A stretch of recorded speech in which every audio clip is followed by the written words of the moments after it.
দলের প্রতি ভালোবাসা, আমার দলের জন্য যে আমি এক্সাম দিতে পারছি না বা দিচ্ছি না, এই মিড টার্ম পরীক্ষাগুলোতে আমি এখন অংশগ্রহণ করছি না, কারণ এগুলো আমি পরে আবার রেফারে দিব। নির্বাচন কমিশন অফিস যেভাবে তারা সিন্ডিকেট করছে, এখন তাদের সিন্ডিকেটটা তো আমরা ধরতে পেরেছি প্রথমে, সেই ক্ষেত্রে আমি জানি না যে তারা এই শেষ পর্যন্ত সিন্ডিকেট ধরে রাখবে না।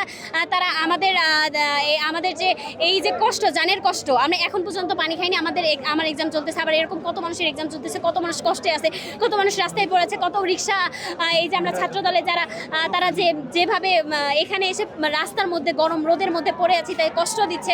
ওপরে বসে বসে তো এসির মধ্যে থেকে ঠিকই দেখছে তারা যে আমাদেরকে এভাবে জানের কষ্ট দিচ্ছে, আমরা এই রাজপথে আছি। তো এইটা দেখেও যদি তাদের এখনো মনে হয় যে তারা এইটাই ধরে রাখবে, তাহলে আমরাও দেখতে চাই তারা এভাবে কিভাবে নির্বাচন কমিশন অফিস এখন বাসায় যায়।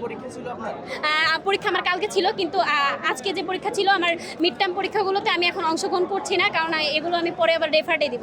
এই যে আমি যে দলের প্রতি ভালোবাসা, আমার দলের জন্য যে আমি এক্সাম দিতে পারছি না বা দিচ্ছি না, এই দেখি তারা কতদিন এভাবে আমাদের এভাবে রাজপথে রাখে। ছাত্রদল যেহেতু অবশ্যই, আর একটা আমি ঢাকা মহানগর উত্তরের রাজনীতি করি, ঢাকা মহানগর উত্তরের একটি মুখ হিসেবে আমাকে তো অবশ্যই আসতে হবে।